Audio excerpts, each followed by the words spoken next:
Alrighty, guys, welcome to my version of making a reflective livery. I know McGinley has a tutorial out there, it's pretty old, but that's how I learned. It's still up to date, nothing much has changed, but I know some people might get some other things from this one. I don't know. I do have a little bit of a cold, so sorry if I sound completely nasty, but I'm in the process of making this Georgia State car reflective. Why not make a video on it? It's actually pretty easy. It's a little long and tedious, which is why in commissions I charge more, and you'll see exactly what I have to do to get those little pretty reflections. But I think it adds a really cool touch to the cars when they do have the reflective. So for this car, I'm going to make the State Trooper, pretty much all the decals reflective, except the top, because you don't need reflective stuff on the top, because that's dumb. Nothing ever reflects. But like this little thing, that little thing, just all like the decals are going to look nice and pretty. To start this off, I'll have to get with Wyatt. I don't know if we're going to make a full-blown tutorial series for ELS and non-ELS, but this is for the people that already know their way around Zmod, because you should probably learn Zmod before you even try doing these reflective liveries. So if you don't understand what I'm saying, sorry, but for the people that know what I'm saying, let's get right into this. Alright, so we're going to start off by seeing what like body parts on the car that these little decals are on. For example, the front door has the Georgia State Patrol, so we're gonna want that one. Passenger door has the decal, select that one. Okay, and then we're gonna look at the boot. Nothing's on the boot except the top, but we're not gonna make the top reflective because that's dumb. You can if you want, same process, just select it. And then I'm pretty sure the bumper rear has it because it has those little numbers, and then the body shell has some stuff. And so that should be all the things that you want. If your car, say, has some stuff on the front fender or bumper, like a little number there that you want reflective, you'd select that, the same process. Mine does not, so I'm not going to select it. You only want to select what is like the text you want. You're going to select everything. You're going to go to right click, edit, copy, and then they should appear down here, all those parts. So if you select them, it's just those. You're going to want to unlink them by going to linking and then unlink. That will set it separate from the vehicle hierarchy, so you can close all that mess and just have your wonderful parts here. Now this is a little bit different. This is when I found that this works for me a little bit easier. It kind of speeds up the process. You're going to want to uncompound these and just take the L0 of them, drag them up here. You can delete the rest of these. So now you should have your parts uncompounded. What I do, you don't have to do this, it just makes life easier if you do this, and I don't think McGinley's tutorial goes over this part, but I personally like to go into polygon mode, unselect everything, and then by material I hit all, and then scroll to when you see the vehicle generic small spec map paint. Unselect that and hit select, and then delete. That will delete all those door panels, all the seals, all that crap. So all you have to do is delete the metal per se. Just makes it so in the long run you have less deleting you have to do by hand. And then I like to use user mode just because I can get right up on the car and see which polygons have that design. So for example, none of this stuff has a design, so I can delete it. You only want to delete the polygons that do not have part of your reflective design. So I'll speed through this stuff. I'm just using quarter, selecting my crap that I don't want. You also want to be careful because in this mode, if you select that, it's going to select the back one too. So that's why I have this view, and then I have that view, because if I delete this one, I'm like, oh shoot, I deleted the other side too. So you want to be careful you don't do that, which is just kind of practicing. But I'll go ahead and speed through this. I'm just deleting the polys.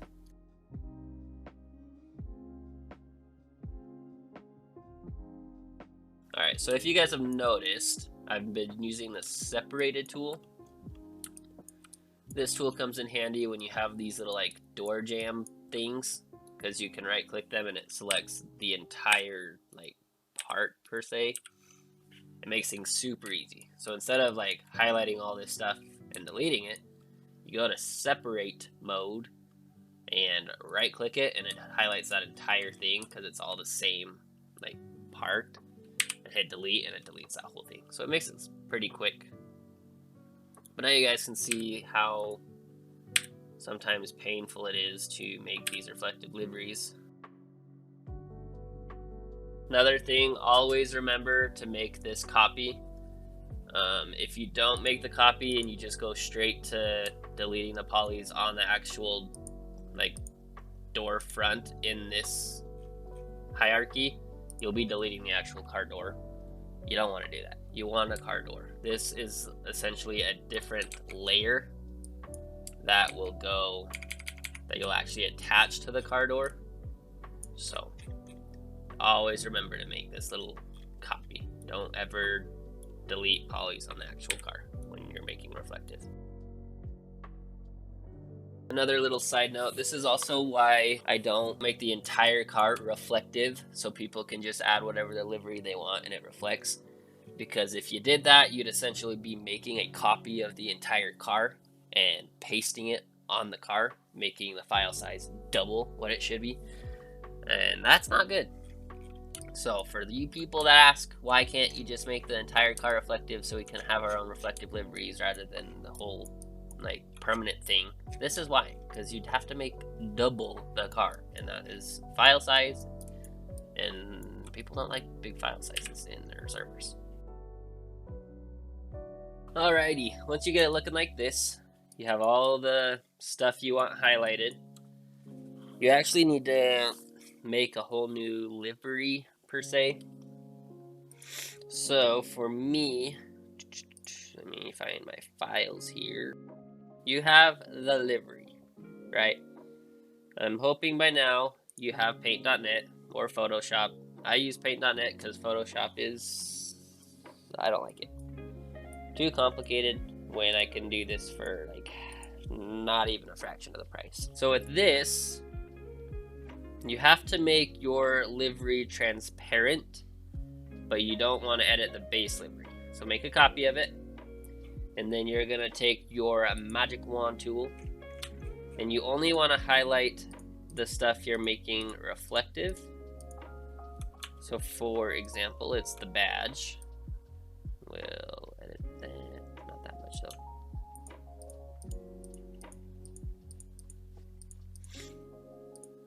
All the letters on the sides. Oh, wrong way. You want to make sure you highlight everything here, because if you don't, you'll have a hole in your design and it will look weird. But you don't want to highlight too much because you're only making a certain amount reflective. You also want to see if you can limit these little pixels, because that will show on the reflective livery. Alrighty, so once you've done that, sorry Scorpo, but you want to delete anything that's not part of the livery. So this isn't, we're not going to make the top, and we don't need Scorpo. Once you have that, you want to save this. As I usually just do it reflective livery, so I know that this is the reflective. I'm not going to because I already have one. But that way it's transparent and there's no little background. Once you do that, you're going to come to this little Pokemon ball thingy. You should be very familiar with this by now. And you're going to make a new material. Name this whatever the frick you want. I usually just spam the keyboard, and that's how I know it's reflective, because that's the only thing I do it to. Then go to this little Pac-Man eating a gear thing.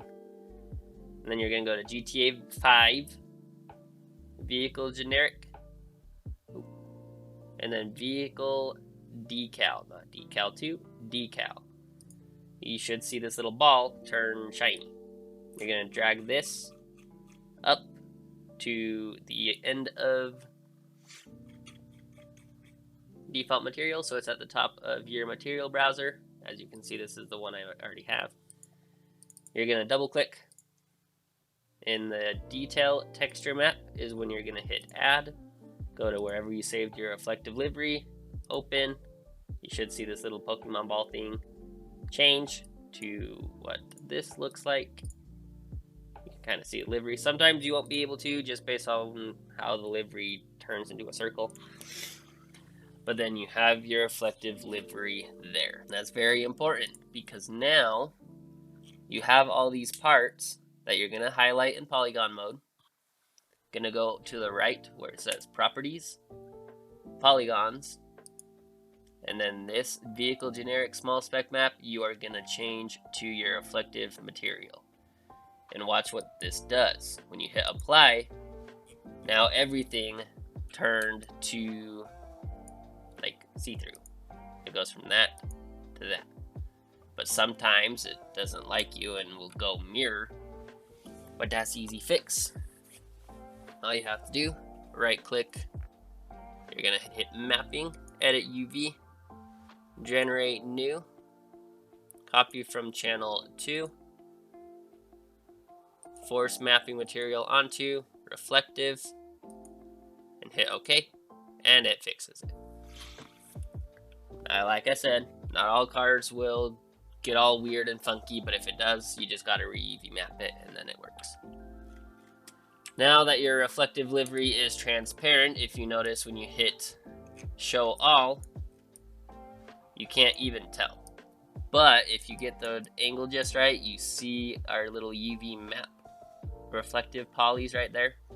That means it's working. Okay. And that way when light hits it, it hits those polygons and it's set up to make a different reflective rate as a usual car and will reflect pretty. Almost done though. What I usually do, some people don't, I've noticed. I just do this to be safe, because if you don't, sometimes this is so close to the car that when light reflects, it like clips into the car and makes a really weird glitch. So what I usually do is I take the sides first and go to X only and move them out just a tiny little teeny little hair. If you do it too much, you'll see the overlap. Oh, like with that, I moved both sides. If you do it too much, you'll have like layers. So you'll see this livery on the car, but then you'll see the reflective livery on top and it looks stupid. But if you do it just a teeny tiny bit, it brings these polygons just slightly out from the vehicle so they don't clip into the actual car, and then your reflective won't glitch. And like for the back, you just want to pop these on the y-axis just a smidge so they don't clip into the trunk as you're driving, kind of like lights do sometimes. Okay, once you've moved them out, you can double check, see how there's no overlap. But if I were to like move it too far out, that's what it would look like. Like even just a tiny little bit, it kind of screws things up. So you don't want to do that. So if you move it too far out, it has like a depth thing going on. You do not want that. You want it looking like that, because that looks pretty. Okay, anyway, moving on. Now that you have these parts, you're like 5 seconds from being done. You go back into your normal mode and select everything. You're gonna highlight that one, make it show up. Go to your handy dandy attach tool.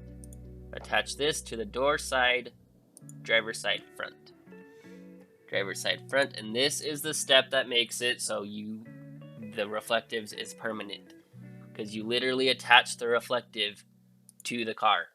You can't remove it once you've done this, unless you have the Z3D, in which case you shouldn't. But anyway, that's neither here nor there.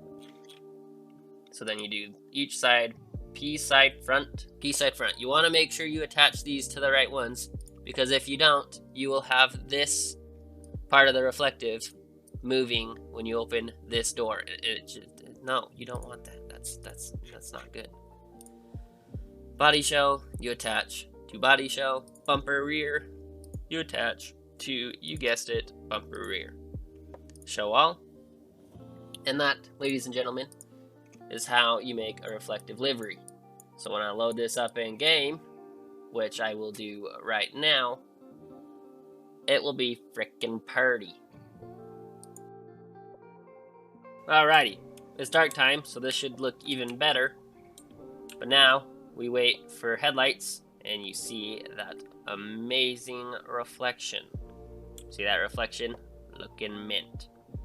And you'll notice if you don't, or if you cut a poly you're not supposed to, it just won't reflect in that area and it'll look kind of dumb. But that's what it should look like if you do it right. If you don't, re-follow the steps. Don't cut out polys that you're not supposed to, and you'll be looking just fine. With that, guys, hope this helped. If not, general help is in the link below in the server, and I hope to see you in the next couple videos if everyone wants some tutorials.